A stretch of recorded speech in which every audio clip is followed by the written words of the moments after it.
the fitness industry kind of professes to care about everyone and to be inclusive, and in reality it's just not. Any kind of manipulating your food intake to change the way that your body looks is disordered in some way.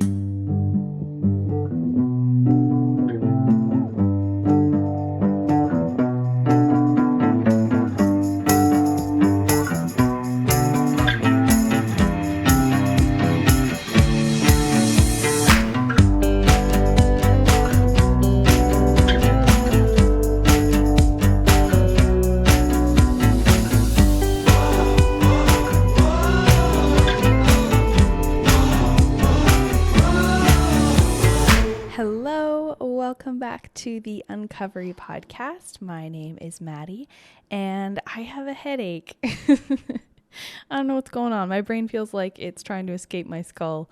Maybe it's a sleep thing.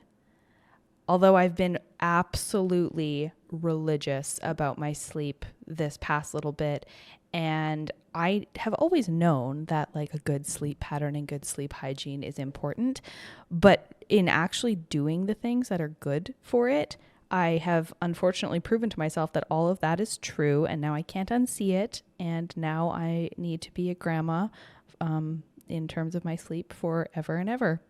I've been leaving my phone completely out of my room at night. I've been sticking to the same sleep schedule pretty much every day, weekends or weekdays. What else? I'm trying to take my laptop not into my bedroom at night, like not watching shows in bed or anything like that. Trying to do maybe like some reading or just like listening to a podcast or something like that. Those are some of the things that I've been like doing for sleep, and it's been amazingly helpful. Like I've been getting much better, consistent sleep. I'm feeling better in the day. You know, I think it's a, combination of like all the other things that I'm doing too, right? So like less exercise, more food. Those are all things that are going to impact not just my energy, but my sleep. So that's been really good, but I don't know what's going on with my head today. Maybe it's anticipatory anxiety around the fact that I've now, started this social media detox as of the time of this recording. So yeah, we'll see how that transpires. It should be that I have less headaches because I'm not staring at my phone, but yes, the adventure begins. Let's talk about today's guest. This conversation was so cool, and I just felt like I was out for a coffee and a chat with a friend. So it's going to be about the fitness industry, the health industry, debunking myths about what fitness is and how it's communicated by personal trainers. We get into the different narratives around like men's physiques and bodies and fitness, and this like fixation with exercise and doing more and things like that. So I'm just gonna let Michael speak for himself. I really enjoyed this conversation, but I will tell you a little bit about him first. Michael Uolla is an online personal trainer and performance nutritionist. He's a speaker, podcaster, content creator, and fitness writer, and he's contributed to major fitness publications such as Men's Health magazine, and have been featured on BBC Radio Scotland. So that doesn't even sell it fully. You'll hear a little bit about his content and how I kind of stumbled upon him in the interview. But yeah, I'm really excited to share this interview with you. And so without further ado, Michael Uolla. Michael Uolla, welcome to Uncovery podcast. Thank you so much for having me. I'm really excited to talk to you. And we've kind of gone back and forth, and I kind of discovered you through your social media account and loved all of the messaging that I was getting. I followed it immediately just for my own inspiration and recovery. Thank you. And so to start off, maybe you could just tell me about who you are, what you do, and what do you exist to do? Yeah. As I said, thank you so much for having me. I'm really excited for today's chat. And I don't know, anytime I'm given the opportunity for a platform to talk about health and fitness, I'm there. I absolutely love it. So, just a little bit about me. I'm an online personal trainer and performance nutritionist. So, I've run kind of personal training businesses in the past, all in-person coaching initially, and now I'm completely online. So, I run an online PT and nutrition coaching business. I spend a lot of my time creating stupid videos online. I spend a lot of time creating content and speaking to people on the internet and trying to spread a nice positive message around health and fitness, because there's a lot of nonsense out there. A lot of the time, the information that people want is overly complicated or next to impossible to find. So my job is really just kind of breaking down this really intimidating fitness industry and making it just manageable and pretty easy for people to understand and to follow. So that's kind of a very short bio of what I do. My background initially was occupational therapy. So I worked as an occupational therapist for a few years before. I didn't really enjoy it as much as I wanted to. So I thought, what can I do in the meantime? Let's try personal training, because I kind of like fitness. So I trained to be a personal trainer, and 7 years later, I'm still going strong. I absolutely love it. Feel like I've got the best job in the world. And then kind of moved more into nutrition coaching and going down the performance nutrition route. So I work with people from kind of general health and fitness goals, like everyday people, to performance athletes. I'm working with a couple of kind of para alpine skiers at the moment, a lot of people within athletics. So I've got this kind of really wide range of people that I work with, and I love it. It's awesome. Oh, that's so cool. And you make stupid videos online, and I strongly disagree, which we'll get into. But so you started out sort of in fitness and personal training, and you still do that.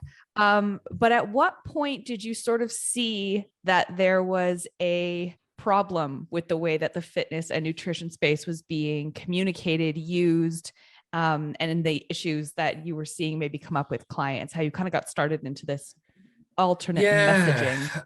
I find a lot of people that work in the space that I'm in, like the fitness industry is so broad, and there's loads of different categories that people kind of associate themselves to. And I probably started off in kind of the way that most personal trainers do. I used to love lifting weights. Everything was strength training and kind of daily undulating periodization and all this complicated stuff that we're told really matters at the beginning, and in the long run it just doesn't.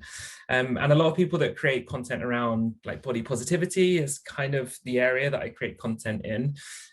They tend to have this kind of one moment or thing in their life that kind of made them go down that route, and I don't really have that. My journey is maybe a little bit different, and mine just came from just years of working with clients and feeling like the fitness industry was broken. Like there's a lot of people, in fact, nearly every person I work with now has some sort of just kind of like bad story or bad experience of working with personal trainers in the past, and just not feeling like it's clicking for them, like something's not right. And I felt like that about the fitness industry for a long time. And now, just as the years have gone on, working with different clients for different fitness goals, I realized that the fitness industry kind of professes to care about everyone and to be inclusive, and in reality it's just not. Like a lot of the content that you see personal trainers creating, if you really analyze it, a lot of the content personal trainers create is almost directed towards other personal trainers and people that are really experienced within the health and fitness space.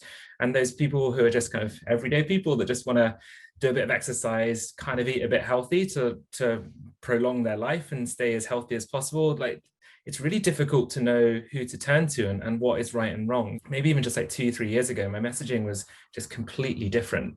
I feel like a completely different coach right now, compared to what I was kind of 2 or 3 years ago, and really focusing on these things that maybe when you train to be a personal trainer, you're told to focus on. And so it sounds like essentially what you exist to do now is to not only break down the complicated nature of some of this information and the approach, which is just too much to digest for most of us, but also to reframe problematic messaging that already exists in your industry. Could you give me a couple of examples of each? So that overcomplicated piece, and then the really problematic stuff that you've seen.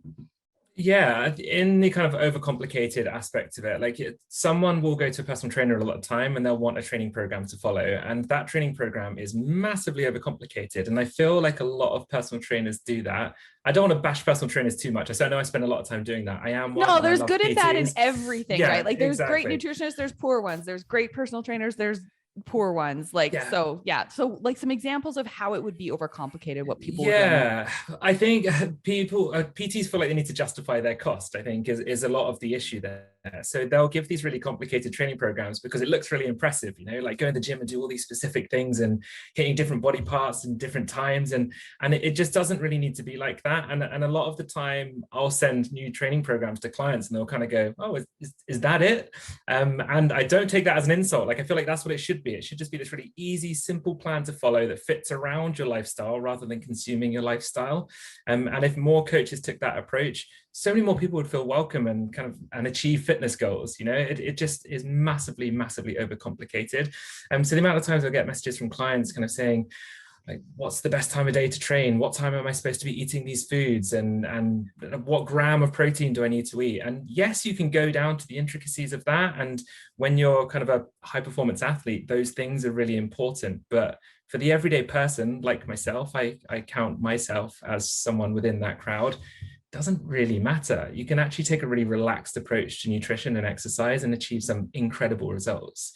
So the general health and fitness industry often has, as you mentioned, some really problematic messaging around body health, how Yeah. we should be doing things, and purporting to care about our health when really it's honestly disordered. And this is my interest in it, right? Is that this disordered relationship with food, our bodies, and fitness and nutrition. What are some examples that you've seen that you were like, I need to debunk this? Yeah, I think at the core of everything that the fitness industry seems to do is around changing your body, and that's the main thing that I have an issue with. So when you first train to be a PT, all PT courses are slightly broken in a way because you're kind of given these really specific goals that you need to train people for, and a lot of the time. So what happens then is PTs go into the industry kind of thinking, right, this person will definitely want to lose weight, or this person will definitely want to build muscle. Whereas there's such a broad aspect of goals of what people are looking to achieve. And if you're constantly pushing this message as a PT that everyone is exercising to change the way that their body looks, you're already starting off on the wrong foot. And so that's one of the things that I champion a lot in my messaging is that of course, if you want to change your body, that's fine. Like I lift weights because I enjoy the process of building muscle and the challenge that comes with that. But you need to have a greater meaning to your health and fitness goals rather than just, I want to change the way my body looks, because it's not deep enough. Like as we move through life, our bodies are going to change.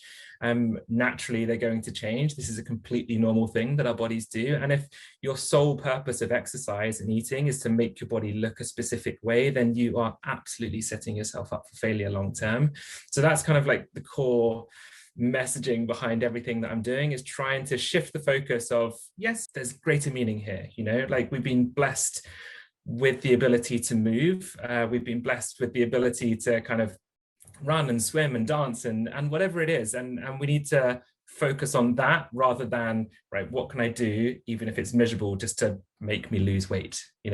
Right. The torture part, the like, I need to be in pain and hate exercise, or I need to hate moving my body because I need to get to an aesthetic goal, which shouldn't matter in the first place. Absolutely. I love everything about this. So that swing in your messaging, when you sort of started to shift into this, ooh, there's some problems here, and I'm going to start to create content around kind of debunking some of this stuff.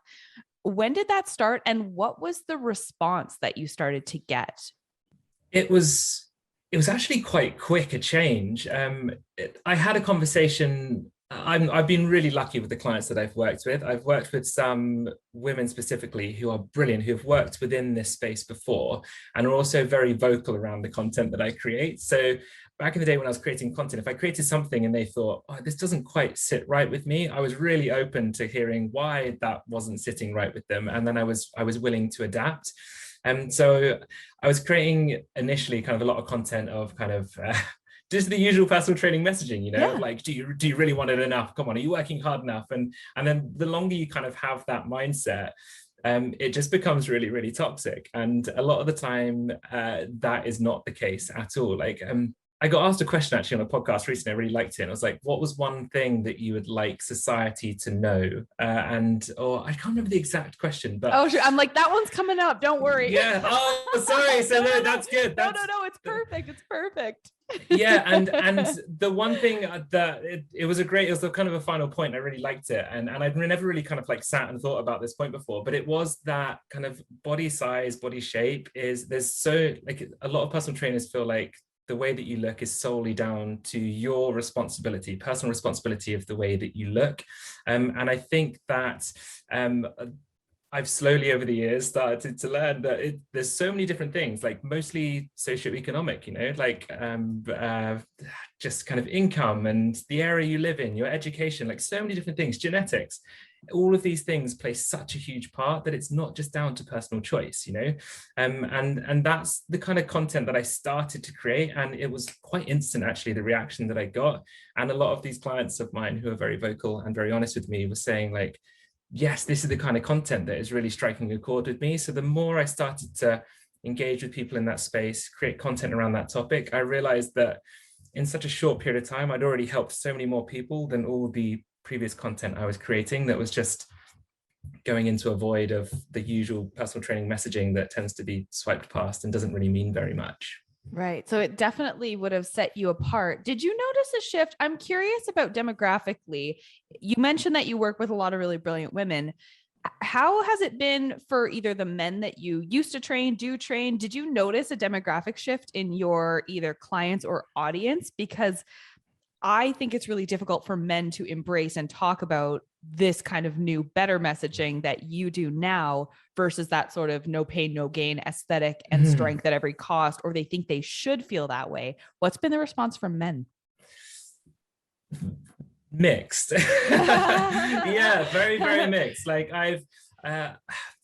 from the kind of old school personal training approach, it's been pretty negative a lot of the time. Like, I don't know if I create content around the trolling comments I get because I always like to turn a negative into a positive in some way, but the kind of content I'm creating is not seen as kind of manly, and that feels really cringe to say that, but it's not, there's not many men within this space creating content, because even though it's getting better, men talking about their mental health and general well-being, it's still not the norm.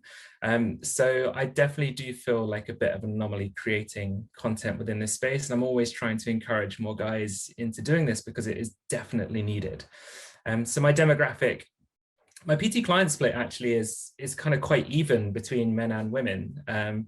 So that doesn't seem to have changed that much, but definitely my demographic of followers on social media, there's been a lot more women following me from that kind of content, despite me still trying to kind of include the male aspect in that. And I don't know, I don't want to sound like I'm kind of this white knight coming into a space and I'm here to save the day, but I also feel like it's really important for people of all different body shapes and sizes to be promoting this message around positivity, like body positivity as well.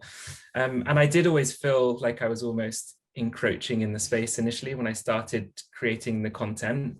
And I can't remember who it was. I'm going to feel really bad now because I can't give them credit, but the way that they worded it was beautiful. And it was along the lines of kind of, we need people who don't have the body shape that we're trying to championing our message. And I do feel like it's really important. Someone who, the fitness industry is geared towards me, isn't it? I'm like a white, straight guy with an average, above average muscle size. This is what fitness is supposed to look like.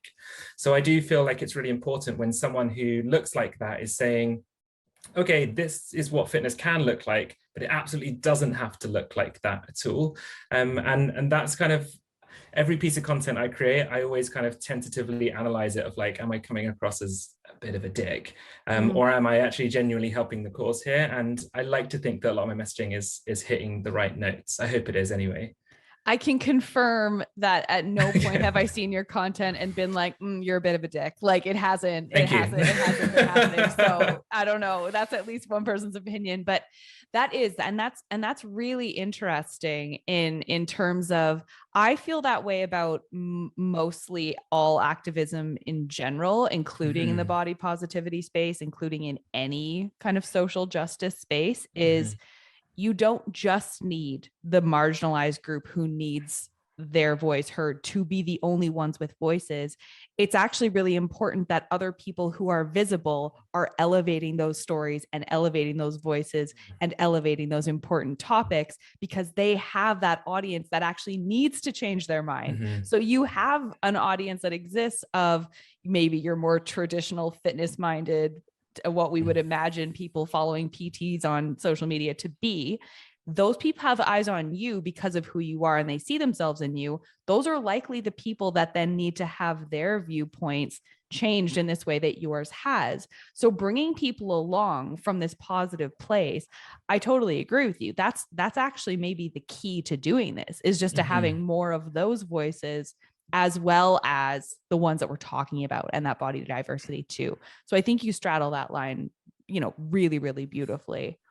Thank you. Yeah, I do. Occasionally I'll write a piece that maybe is kind of a little bit more sensitive. And I do have some friends that I kind of send content to first before I post it, and just kind of ask for their input. And sometimes I have to make little tweaks. But yeah, I like to think that my content is helping, and I would love to see more guys in this space. But unfortunately, in fact, I think all the trolling comments I've had in the past from the content I've created has been from men, and nearly all of them have been kind of your stereotypical bodybuilding-esque fitness account. It's along the similar lines. What did someone call me the other day? They called me a soy boy because I was talking. I know, exactly. And it's just kind of, it's once again, it's this content is viewed as not very manly, and by posting about it, I am not a man, and I just feel like you have to have thick skin being a content creator. I'm sure you know this well as well. Like you're gonna get criticizing comments, and no matter what you do, no matter what you're messaging, there's always going to be someone that hates it. But you just hope that kind of the majority of the work you're doing is having a positive impact. Yeah. Trolls would be a bummer. I have to say that, like, I think it's also because I don't have a very big following at all. I'm like not popular enough to get trolled yet. It's gonna happen. It's gonna happen. I did get one star rating on Apple Podcasts, and I was like, who's this? I'm like, this feels pretty harmless, but so maybe that's like the equivalent of my first. And I did have to swallow that. I was like, that perfectionism part of me was like, yeah, it does bum you out for a bit though, doesn't it? Like every time you get a negative comment, even though I'm pretty good at letting them bounce off me, but initially you are a bit like, oh, that was unnecessary, but you just gotta write it out. You have to message me when you get your first proper trolling comment. When I first get it, I'll be like, hey, I've made it. More people are listening because someone's hateful. Exactly. Yep. And I'm not particularly like quiet about the way that I actually think about things, especially with recovery, because I think in the same way that the fitness industry is has good and bad to it, there's the exact same thing in recovery, where you have these like pseudo helpful accounts for what recovery should look like, or that it's really disordered and claiming to be recovery positive. And I have a lot of strong, because of how long I've been kind of in the weeds with this, I have a lot of really strong opinions now about like what is appropriate and maybe not appropriate in terms of the way that we treat people with eating disorders. So no, I get that. And I think it's important to have a platform and a strong presence in your own state of mind and what you believe in, whatever it is that you're doing. So I want to ask you a little bit about the online communication and stuff that you do and those messages that you're creating, and ask you for like sort of the rest of us, either online or offline, like how do we change that narrative from the conventional conventional misinformation around health and fitness into something healthy, like even for ourselves? Like how do we switch our own mindsets, first of all? It's a really interesting question. I feel like it's just going to be a long period of time, that it's going to take a long time for the narrative to change, especially within the fitness space, like I do feel like it's changing. A lot of the big accounts that I used to follow when I was perhaps kind of this more kind of bro PT approach a few years ago, like I do actually see these accounts now, even their messaging shifting. That's only started happening over the last, I'd say 6 to 12 months. So I do feel like there is a shift happening now. I feel like there's always going to be, is maybe like performative. Is that maybe the right way? That was actually kind of my follow-up question to what you just said, was that do you think that those kind of more traditional or broski type of like bodybuilding, do you think that they just see the shift happening and they're like, well, I better say something that sounds like this without actually authentically taking up I the cause, as it do were? I do fear that that might be it. But do you know what? That might Does still it have a matter? positive. Yeah, doesn't matter initially. Like if these accounts that have such a big following of kind of hundreds of thousands, if not millions of followers, even if they are doing it a bit performatively, then it's going to have an impact there. So yeah, I don't know. I feel like PTs, especially kind of speaking from the fitness and nutrition side, I feel like they're slowly becoming more accepting of these alternative views and this kind of whole calorie counting and all these tools that perhaps before were just the norm, they're now being viewed as a tool that you could potentially use rather than the only approach. So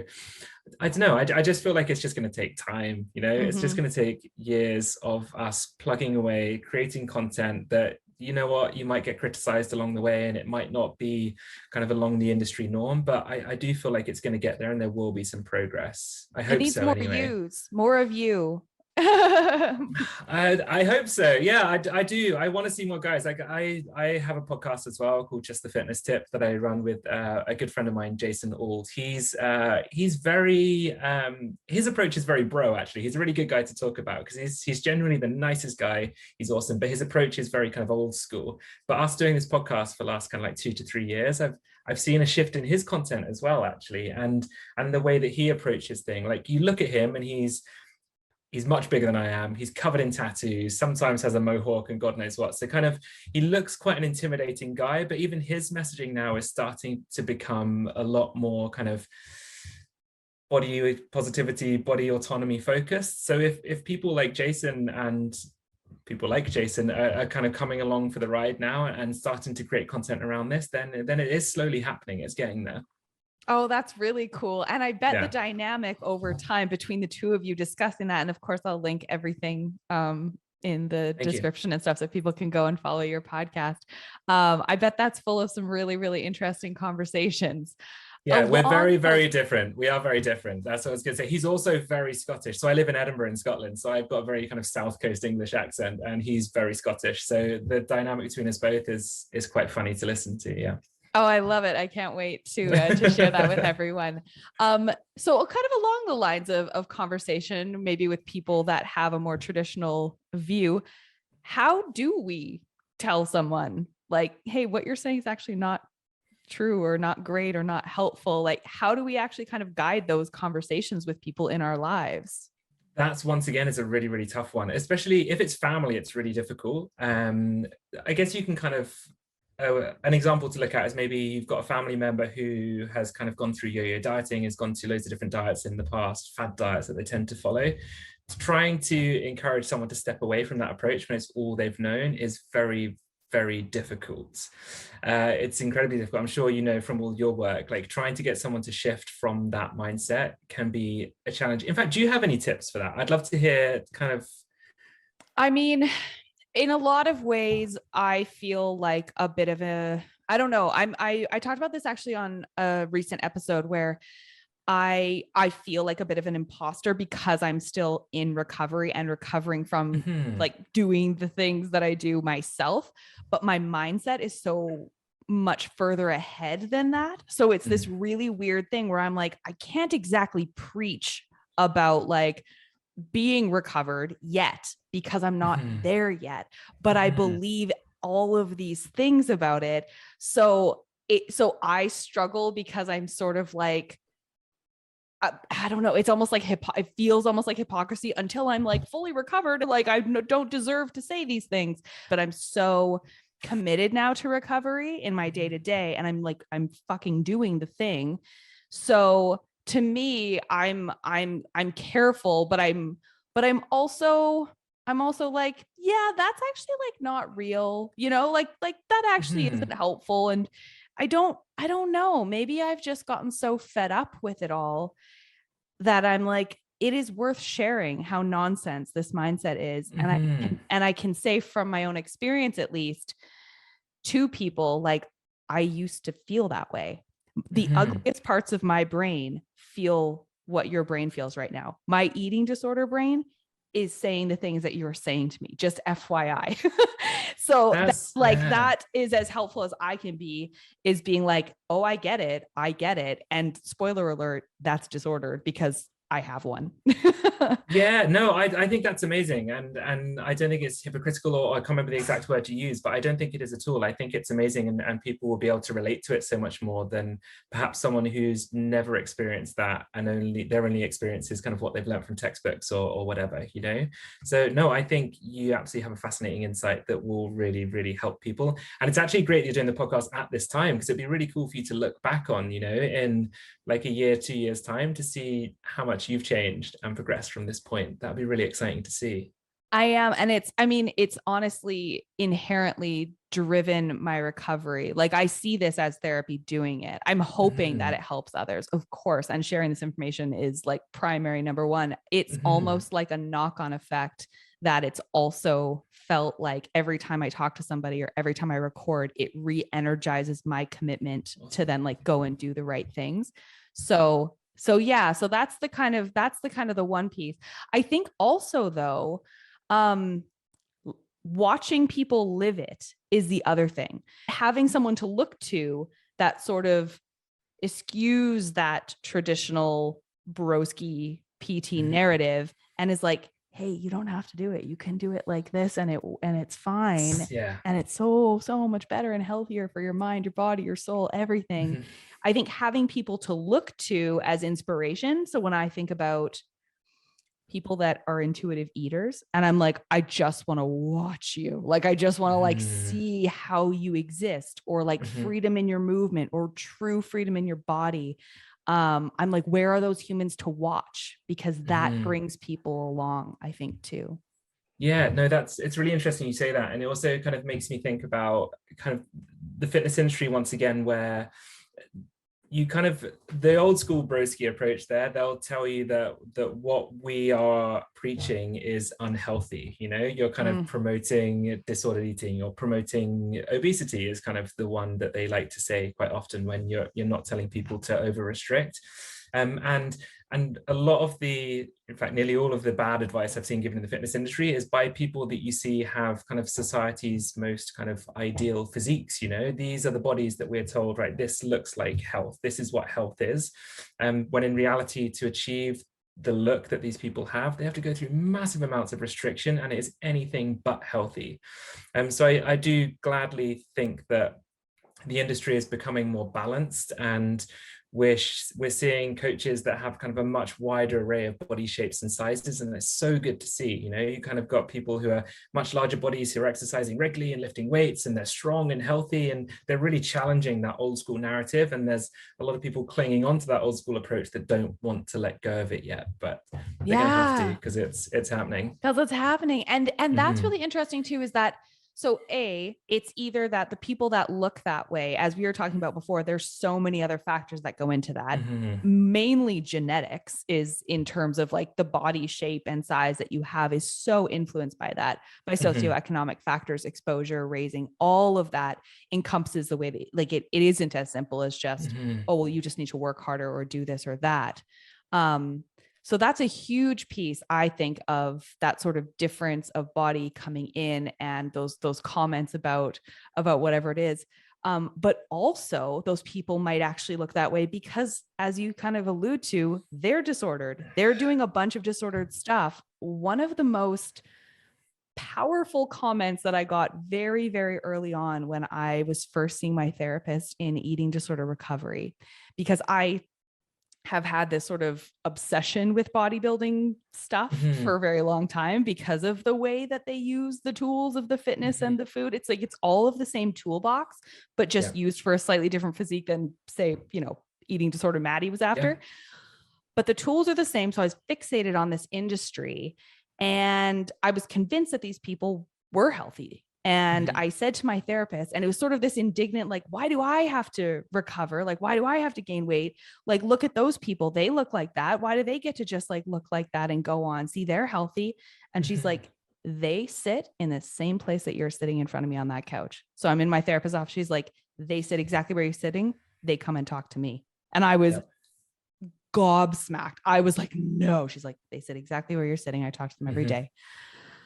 So they might have their own It's eating disorder. Do you know what? It's not spoken about enough. It's honestly not spoken about enough. And a lot of people that go into coaching, like 9 times out of 10, they've got a backstory of something that is disordered that led to that. It could be anything from they've had a previous eating disorder, or they were perhaps overweight as a kid and got picked on. And then, like, a lot of people that go into fitness do seem to have a story where there was some sort of disordered relationship with food or exercise that sparked them going into the fitness industry. So do you know what?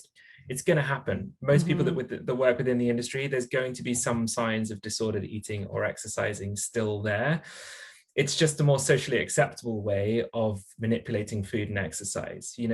As you said, like, dieting down for bodybuilding shows is not healthy. Like, your body does not like doing that. No It should one's just be body likes. abolished. I'm like, the whole thing I is so bad. Yeah, I can't disagree with you there. It's not good. From, like, hormone cycles, especially, completely messed up from it. Female menstrual cycles as well. Everything goes out of whack for a long period of time afterwards as well. And it's just everything that your body doesn't want to do is what you have to put yourself through to get to that condition, to be on stage, and it is not healthy. But because of health and fitness magazines, we're told, look at this person on the cover. They've done all these disordered things to look like this, so this is what you should do, and then you'll be healthy. And it's just not true. I can't remember, was it the Life magazine or Life, it's like some lifestyle magazine in the States that had a model on the front of a larger body, and a lot of people were criticizing it, saying, this isn't healthy, you're promoting obesity, and how can this person be healthy? And then you kind of compare that to a fitness magazine that's got a guy who's incredibly lean, who's dieted down to crazy low calories, done excessive amounts of exercise, probably taken steroids, let's be honest. But this is healthy. But someone over here who's maybe not got the kind of society accepted body shape is now really bad. Like, it just doesn't make sense at all. And the whole physique competing thing, it needs to be spoken about enough. It needs to be spoken about more, sorry. And really the issues of the industry highlighted a little bit more than they are. We just touched on steroid use there as well. That's like a huge part of the fitness industry.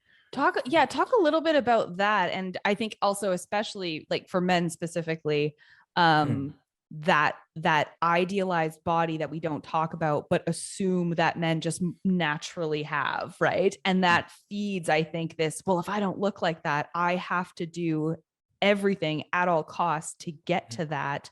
And you're saying that there's a lot more guys on steroids than probably I would ever think.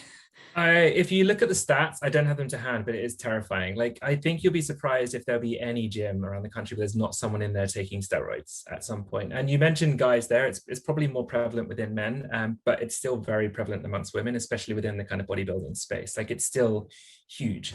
And I may get criticized for this, but I would argue that there's, like, to become a professional fitness model, you have to take steroids to even reach that level where you would be recognized enough to be able to be at like, that level. The amount of people that are around the country who are lifting weights kind of recreationally, like, they don't look anything like that despite training 4 or 5 days a week. To get to the point where you are picked to be on the front of a magazine cover, I would argue that there's a very, very strong case that nearly all, if not all of them, are taking steroids. So I think it's much more prevalent than people are aware of, who are not working within the fitness space.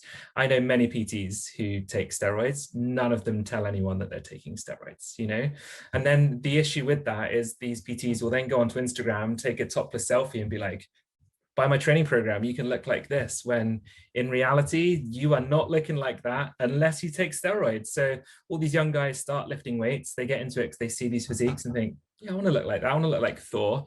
Chris Hemsworth, he's got a good physique, probably taking steroids, and they'll probably not start eating what he should really be eating either, right? Like, yep. And he's selling a fitness app. He's got his own fitness app. Come look like me, follow my app. And these guys, young guys, will start lifting and they'll be like, oh, I'm not looking like these guys. Why am I not looking like these guys? Okay, let's take steroids so I can look like these guys. It's just like a really, really vicious circle.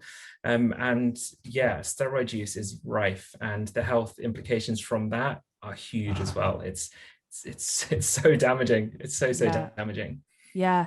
It's this misaligned incentive between people who are actually, they have financial skin in the game. It's their job. It's their brand to be this way. Hmm. And so why would they stop? It's literally how they're making their money off their apps. Exactly. And it reminds me also of like the nutrition side, or that like healthy eating side, which I would argue is a little bit more like female dominated on things like social media and things like Hmm. that. Yeah. And it also reminded me of when we were talking about sort of the predominance of disordered things within certain professions like Hmm. PTs.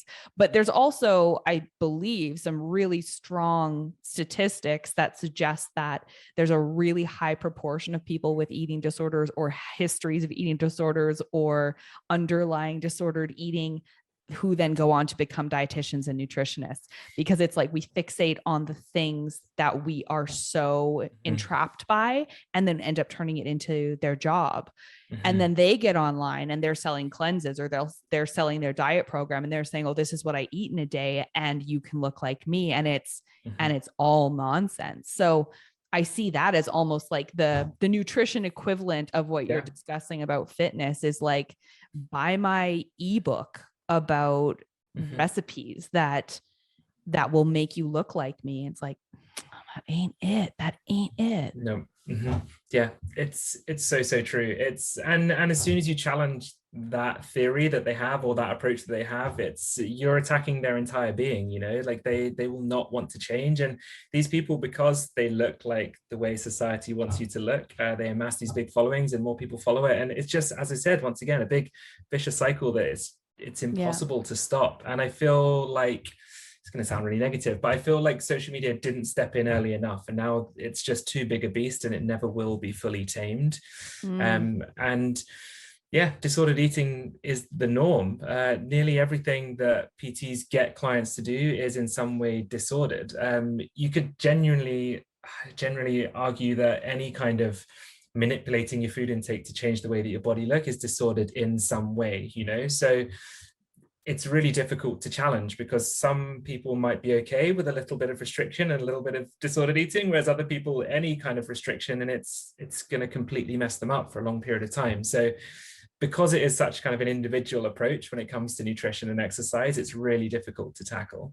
Yeah, yeah. It's almost best to go with the assumption that the only real way to do it is to approach it from this really intuitive, individualized place, because generally Mm-hmm. that's going to be your safest bet, rather than potentially tipping someone over in that sort of spillover model where it's like, how predisposed are you for this to become really problematic? If we Mm-hmm. push you into some of these behaviors even lightly, it could Mm-hmm. completely change your game for your life, right? You do one diet. That's kind of what happened to me. It's like you learn about Yeah. calories. You learn that Mm-hmm. dieting actually, if you restrict things, like changes this thing you were trying to change.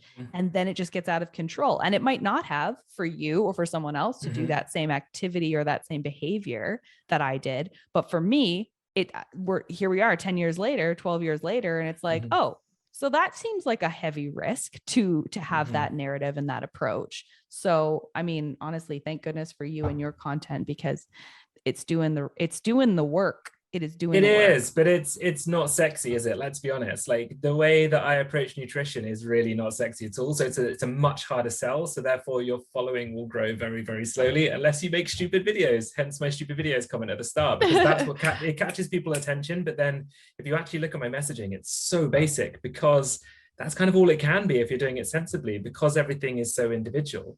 And yeah, I can't wrap my product up into a little shiny wrapper and say, follow this plan and this nutrition and exercise approach and you'll get results. I'm saying, come work with me for a bit of time and I'll teach you about food and find a way of eating that works around your lifestyle, and I'll find some form of exercise you enjoy that's sustainable for the rest of your life. Like, it's so unsexy that it's so difficult to sell. So I mean, it's the right thing to do, and it's the way that most coaches, if not all coaches, should approach it. But coaches want to make money too, so they'd happily go down the other route. It's a tougher sell. I say this actually about my work in behavioral science, which is like behavior change and Mm-hmm. giving solutions to either organizations or nonprofits, whatever it is. And often I will say, like, if you overcomplicate what we would call interventions, or you throw everything at it that like sounds sparkly and sexy, especially in finance, for example, like you're not doing yourself any favors. The best advice I can give most of the time is keep it simple. And but Yeah. that's harder to sell. That's not sexy. Or knowing that like some stuff isn't going to work. That's also a really hard sell, being like, I don't know what's going to work for this context.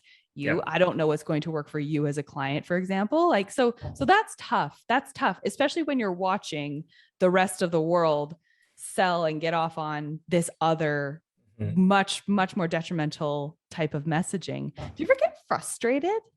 Yeah, I with that.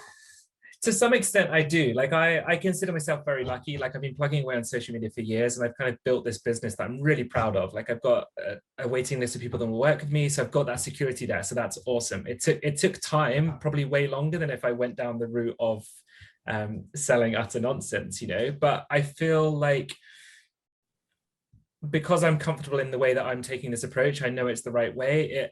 It stops me getting too frustrated. But then, yeah, I do. I see coaches like James Smith within the UK.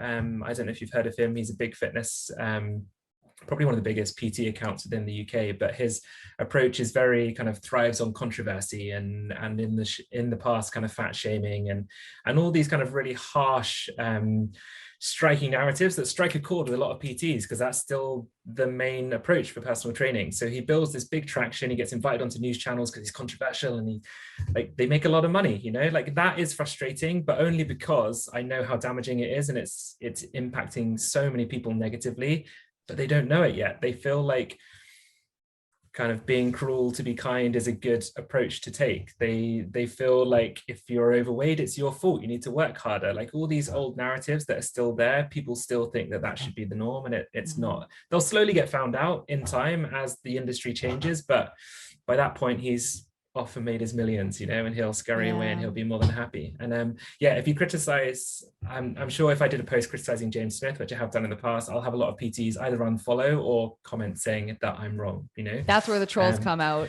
They're like, do not take this away from us. Like, I feel like so much of that comes from a place of fear, either fear of having to let go of their own belief systems or letting go of control that they feel that they have over their body by doing these things, fear of losing their money or their followers or their way of doing things. Like it feels like it would just all come from this place of fear, which then when I think about it and my frustration with things like that on sort of like the eating disorder recovery nutrition side too, is understanding that it probably comes from that place of fear and that place of deep disorder within them allows me at least to harness a lot of empathy. Hopefully. I mean, I'm still like, are you fucking kidding me? Like I obviously. I do it too. Yeah. I understand that must actually be so difficult for them, you know, like that actually must, because I know what it's like to be trapped in this. I know what it's like to be trapped in this. And I'm like, I've reached the place now where instead of the comparison game, I feel so sad for people that I can clearly see are struggling. I mean, that's been a long battle because I used to be very indignant about like, why do you get to keep your eating disorder and I have to go into recovery, you know, like, which is nonsense. But now I'm like, oh, I hope you find healing. Like I genuinely feel that now. Yeah, it's so true. I recently got trolled by a guy who's based in the US, and I can't remember what the comment was now. It was on a post of mine where I was criticizing 1,200 calorie diet, saying that for a grown adult, it's not enough food. Like it's just not enough food. And he was trying to argue that you kind of need to earn the right to have more food, and restricting people to lose body fat. Yeah, you have to earn the right to have more food. You have to earn your food. I'm like, I thought that at least that trope, at least that one we had killed. Yeah, I know. And initially I was like, you get defensive and you want to go a little bit on the attack, but then you kind of sit back and you think, okay, right, let's look at this guy's profile, and you can see clearly taking steroids, and very kind of body focused. Everything was around the way his body looked. And I just, once you sit back and think, oh, actually this guy's probably stuck in a cycle of kind of what he thinks is healthy, and it's probably just really miserable to be constantly thinking about your appearance and having to take these photos of kind of, I don't know, when you sit back and analyze all these people that are trolling you, it definitely just comes from a place of insecurity and unhappiness. And as soon as you realize that, every trolling comment just kind of bounces off you a little bit better, because you do, as you said, just feel a bit sorry for them. Like it just doesn't have to be that way, but Yeah. Yeah. And for me, I'm just like, I can tell you it's miserable and sad and isolating and devastating. I can tell you that. I'm like, I know that you're not enjoying this. There's no way you're enjoying this. So yeah, I guess Yeah. that helps us to take a little bit of empathy forward Do you at know least. what? It's true. Actually, a friend of mine, a good friend of mine in Edinburgh, she's hilarious. She's slightly terrifying in the way that she will stand up for what she believes in very, very aggressively. It's great. She's brilliant. And she actually DM'd him saying that she thought it was very inappropriate the way that he spoke to me, which is really funny. And he messaged back a few days later being like, oh, I'm really sorry. I was in a bad place. And it just kind of shows, you know, like he said, I really didn't react to that very well. So I will drop him a message and apologize. And it's like, well, this is probably what most of these trolls are feeling like, you know, and it just kind of really showed, yeah, it just shone a light on kind of how I don't know, just how like odd and bizarre social media can be. And you think it's this really kind of aggressive, intimidating place, but actually when you break it down, people are just a little bit scared, upset, frustrated in the world. Like it's tough, isn't it? COVID and being a human, it's just like super bummer. And so it sort of is, it's like those moments of sort of like seeing behind the curtain of like the social media stuff and being like, there's like something back there that we're not elevating or that not everybody's elevating yet. So cheers to continuing in the good fight. And honestly, your content is so brilliant. I want to make sure that we will link everything. But can you just sort of briefly say like, where can people find you? Yeah, of course. So my website is just my name, .com or .co.uk. So it's michaeluolla.com. I also run kind of like a £30 a month fitness subscription group as well. We created and that's that at the 30 start of this pounds year. in terms of money, folks, not 30 pounds in terms of pounds, because we are technically a Canadian based show. But wouldn't that be funny? People are like, what are you talking about? Like, stop fixating on weight. We're like 30-pound club. It's like, no. I'm so sorry. Kind. Yes. No. I always forget.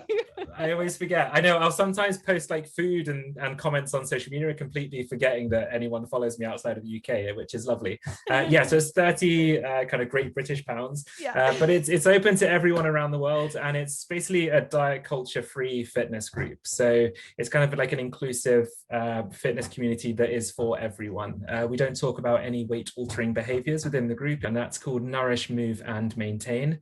So if you just go to nourishmovemaintain.com, you can find out all the information for that.